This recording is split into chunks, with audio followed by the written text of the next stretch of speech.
Instagram account എല്ലാം ഒരുപാട് പേരുടെ ഡിസേബിൾ ആകുന്നുണ്ട്. രാവിലെ നമ്മൾ നീക്കുമ്പോൾ അല്ലെങ്കിൽ നമ്മൾ ഇടയ്ക്ക് എന്തെങ്കിലും യൂസ് ചെയ്ത് ജസ്റ്റ് ഓപ്പൺ ചെയ്യുമ്പോഴേക്കും ഇത്തരത്തിൽ ഇത് ഡിസേബിൾ ആയി എന്ന് കാണിക്കുകയാണ്. അപ്പോൾ ഇത്തരത്തിൽ ഈ ഒരു പ്രശ്നമെല്ലാം ഒഴിവാക്കുന്നതിന് ഇമ്പോർട്ടൻ്റ് ആയി നിങ്ങൾ അറിഞ്ഞിരിക്കേണ്ട രണ്ട് കാര്യങ്ങളെക്കുറിച്ചാണ് ഞാനിവിടെ പറയുന്നത്. ഈ ഒരു കാര്യമെല്ലാം ഇപ്പോൾ തന്നെ അർജൻറ്റായി നിങ്ങൾ ചെക്ക് ചെയ്യുകയും അതുപോലെ ഇതെല്ലാം ചേഞ്ച് ചെയ്യുകയും ചെയ്യുക. ഇതിനായി ആദ്യം തന്നെ ഇൻസ്റ്റാഗ്രാം പ്രൊഫൈൽ ഓപ്പൺ ചെയ്ത് ഇവിടെ ഈ 3 ഡോട്ടിൽ പ്രസ് ചെയ്തതിന് ശേഷം നമ്മൾ ഇവിടെ അക്കൗണ്ട് സെൻറ്റർ എന്നതിലാണ് പോകുന്നത്. അതിനുശേഷം പാസ്വേഡ് ആൻഡ് സെക്യൂരിറ്റി എന്നതിൽ പോയി ഇവിടെ നമുക്ക് where you are logged in എന്നൊരു ഓപ്ഷൻ ലഭിക്കും. ഇതിൽ ടാപ്പ് ചെയ്യുക. അതിനുശേഷം നമ്മുടെ ഇൻസ്റ്റാഗ്രാം ഐ ഡിയിൽ ഇവിടെ ജസ്റ്റ് ടാപ്പ് ചെയ്യുകയാണെങ്കിൽ ഇപ്പോൾ നമുക്ക് ഇവിടെ കാണാം എവിടെ നിന്നെല്ലാമാണ് നമ്മുടെ അക്കൗണ്ടിലേക്ക് ലോഗിൻ ചെയ്തിരിക്കുന്നത് എന്ന്. ഇവിടെ ഉദാഹരണമായി പറയുകയാണെങ്കിൽ നിങ്ങൾ ഇവിടെ ശ്രദ്ധിച്ചാൽ മനസ്സിലാകും, ഐഫോൺ 12 പ്രോ മാക്സിൽ ഞാൻ സ്വിറ്റ്സർലാൻഡിൽ നിന്ന് 20 മിനിറ്റ് മുന്നേ ലോഗിൻ ചെയ്തിട്ടുണ്ട് എന്നാണ് കാണിക്കുന്നത്. അതുപോലെ എൻ്റെ മറ്റൊരു മൊബൈലിൽ ഇപ്പോൾ ഒറ്റപ്പാലം എന്നാണ് കാണിക്കുന്നത്.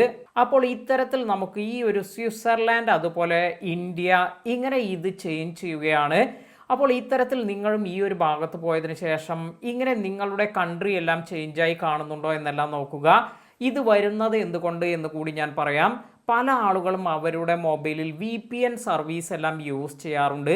ഈ ഒരു VPN എല്ലാം യൂസ് ചെയ്യുമ്പോഴുള്ള ഒരു റിസ്ക് എന്ന് പറയുന്നത് ചില ആപ്ലിക്കേഷൻ എല്ലാം വർക്ക് ചെയ്യുന്നതിന്, ഉദാഹരണമായി നമ്മൾ CapCut എല്ലാം യൂസ് ചെയ്യുന്നതിന് VPN എല്ലാം യൂസ് ചെയ്യേണ്ടി വരും. ഇങ്ങനെ VPN എല്ലാം യൂസ് ചെയ്യുന്ന മൊബൈലിൽ നിങ്ങൾ ഇൻസ്റ്റാഗ്രാം അല്ലെങ്കിൽ ഫേസ്ബുക്ക് എല്ലാം യൂസ് ചെയ്യുന്ന സമയത്ത് നമ്മൾ ഇവിടെ VPN ഇപ്പോൾ തന്നെ സ്വിച്ച് ചെയ്ത് മറ്റൊരു കൺട്രി എല്ലാം ആക്കും. അപ്പോൾ ഇങ്ങനെ ഇടയ്ക്കിടയ്ക്ക് ഇന്ത്യ അതുപോലെ സ്വിറ്റ്സർലാൻഡ് അല്ലെങ്കിൽ മറ്റു രാജ്യങ്ങൾ ഇങ്ങനെ ഇത് ചേഞ്ച് ആയിക്കൊണ്ടിരിക്കുമ്പോൾ ഈ ഒരു ലൊക്കേഷൻ ചേഞ്ച് എല്ലാം വരുമ്പോൾ ഇത് റെഡ് ഫ്ലാഗ് ആവുകയാണ്. അപ്പോൾ നമ്മുടെ അക്കൗണ്ട് ഒരു റെഡ് ഫ്ലാഗിലേക്ക് വരികയും അതിനാൽ തന്നെ നമ്മുടെ അക്കൗണ്ട് എല്ലാം ഡിസേബിൾ ആകാനുള്ള കാര്യമെല്ലാം കൂടുതലാണ്. അപ്പോൾ ഇവിടെ നമുക്ക് ഈ ഒരു പ്രശ്നമെല്ലാം പരിഹരിക്കുന്നതിന് ചെയ്യാൻ പറ്റുന്ന ഒരു കാര്യമെന്ന് പറയുന്നത്, ഇതുപോലെ നിങ്ങൾ VPN സർവീസ് എല്ലാം യൂസ് ചെയ്ത് അല്ലെങ്കിൽ CapCut ഇതെല്ലാം യൂസ് ചെയ്യുന്ന ആ ഒരു മൊബൈലിൽ നിങ്ങളുടെ ഇൻസ്റ്റാഗ്രാമോ ഫേസ്ബുക്ക് ഒന്നും തന്നെ യൂസ് ചെയ്യാതിരിക്കുക എന്നതാണ്. കാരണം ഇത് ലൊക്കേഷൻ ഇടയ്ക്കിടയ്ക്ക് ചേഞ്ച് ചെയ്യുകയാണെങ്കിൽ തീർച്ചയായും നിങ്ങളുടെ അക്കൗണ്ട് എല്ലാം ഡിസേബിൾ ആകാനും ഇതിനുള്ള ചാൻസസ് എല്ലാം കൂടുതലാണ്. അപ്പോൾ ഈ ഒരു കാര്യമെല്ലാം ശ്രദ്ധിക്കുക. അതുപോലെ നിങ്ങൾ VPN എല്ലാം ഇതെല്ലാം ഒഴിവാക്കിയതിന് ശേഷം നിങ്ങൾക്ക് ഈ പ്രീവിയസ് ഹിസ്റ്ററി മറ്റു രാജ്യങ്ങളെല്ലാം കാണിച്ചിരിക്കുന്നത് അത് ഇതിൽ ജസ്റ്റ് ടാപ്പ് ചെയ്തതിന് ശേഷം ലോഗൗട്ട് എല്ലാം ചെയ്ത് ഒഴിവാക്കാം. അല്ലെങ്കിൽ ഇത്തരത്തിൽ ഈ ഒരു കാര്യമെല്ലാം ഒഴിവാക്കിയതിന് ശേഷം ആദ്യം നിങ്ങൾക്ക് ഇതിലേക്ക് ലോഗിൻ ചെയ്യാനെല്ലാം സാധിക്കും. ഇതൊന്ന് ട്രൈ ചെയ്ത് നോക്കുക. ഇനി മറ്റൊരു കാര്യമെന്ന് പറയുന്നത് ഇതും വളരെ ഇമ്പോർട്ടൻ്റ് ആയിട്ടുള്ള ഒരു കാര്യമാണ്. നമ്മുടെ ഇൻസ്റ്റാഗ്രാമിലേക്ക് അല്ലെങ്കിൽ ഫേസ്ബുക്കിലേക്കെല്ലാം റീച്ച് എല്ലാം വർദ്ധിപ്പിക്കുന്നതിന് നമ്മൾ പലവിധ തേർഡ് പാർട്ടി ആപ്ലിക്കേഷൻ എല്ലാം യൂസ് ചെയ്യാറുണ്ട്. ഉദാഹരണമായി നിങ്ങൾ ഇപ്പോൾ കണ്ടിട്ടുണ്ടാകും ചില വീഡിയോകളിലെല്ലാം തന്നെ ലിങ്ക് എന്ന് കമൻറ്റ് ചെയ്യുകയാണെങ്കിൽ നിങ്ങൾക്ക് ഓട്ടോമാറ്റിക്കായി DM എല്ലാം വരുന്നു. അപ്പോൾ ഇതൊരു ഓട്ടോമേഷൻ ടൂൾ എല്ലാം യൂസ് ചെയ്ത് അല്ലെങ്കിൽ തേർഡ് പാർട്ടി ആപ്ലിക്കേഷൻ ഇൻസ്റ്റാൾ ചെയ്ത് നമ്മുടെ ഈ ഒരു ഇൻസ്റ്റാഗ്രാം ID പാസ്വേഡ് അതിൽ ലോഗിൻ ചെയ്തതിന് ശേഷം നമുക്ക് ഏതൊരു വീഡിയോ ആണോ സെലക്ട് ചെയ്യേണ്ടത് അതിൽ എന്ത് കമൻറ്റ് ചെയ്താലാണോ ഓട്ടോമാറ്റിക്കായി നമ്മൾ സെറ്റ് ചെയ്തിരിക്കുന്ന ലിങ്ക് അവർക്ക് പോകേണ്ടത് എന്നെല്ലാം കൊടുക്കാൻ സാധിക്കും. ഇത് ജെന്യൂൻ ആയ ഒരു മെത്തേഡിൽ റീച്ച് വർദ്ധിപ്പിക്കുന്നതല്ല.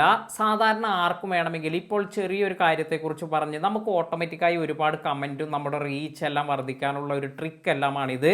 അതിനാൽ തന്നെയാണ് ഈ ഒരു കാര്യം, ഈ ഒരു ഓട്ടോമേഷൻ ഇത് നമുക്ക് തേർഡ് പാർട്ടി ആപ്ലിക്കേഷൻ എല്ലാം യൂസ് ചെയ്യുന്നതെല്ലാം ഈ ഒരു ഇൻസ്റ്റാഗ്രാം അല്ലെങ്കിൽ ഫേസ്ബുക്ക് എല്ലാം തന്നെ നിരുത്സാഹപ്പെടുത്തുന്നത്, അല്ലെങ്കിൽ ഇത്തരത്തിൽ ഈ ഒരു ഇഷ്യൂ എല്ലാം വരാനുള്ള സാധ്യതയെല്ലാം ഇപ്പോൾ വരുന്നത്.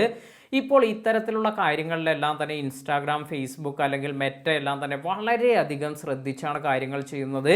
അപ്പോൾ ഇത്തരത്തിൽ ഓട്ടോമേഷൻ ടൂൾസ് എല്ലാം യൂസ് ചെയ്യുന്നവർ ഇതെല്ലാം തന്നെ ഒഴിവാക്കുന്നതാണ് നല്ലത്. അതുപോലെ AI വീഡിയോസും അധികമായി എല്ലാവരും ചെയ്യുന്നുണ്ടെങ്കിൽ, അതായത് നമ്മുടെ കോൺട്രിബ്യൂഷൻ ഒന്നും ഇല്ലാതെ ഇപ്പോൾ AI വീഡിയോ മാത്രമായി എല്ലാം അപ്ലോഡ് ചെയ്യുന്ന ചാനലുകൾക്കെല്ലാം തന്നെ ഇത്തരത്തിൽ ഭാവിയിൽ പ്രശ്നങ്ങളെല്ലാം വരാനുള്ള സാധ്യത കൂടുതലാണ്. അപ്പോൾ ഈ കാര്യങ്ങളെല്ലാം ശ്രദ്ധിക്കുക. വീഡിയോ നിങ്ങൾക്ക് ഉപകാരപ്പെട്ടുവെങ്കിൽ തീർച്ചയായും ലൈക്ക് ചെയ്യാനും മറ്റുള്ളവർക്ക് ഷെയർ ചെയ്ത് കൊടുക്കാനും സേവ് ചെയ്യാനും മറക്കാതിരിക്കുക.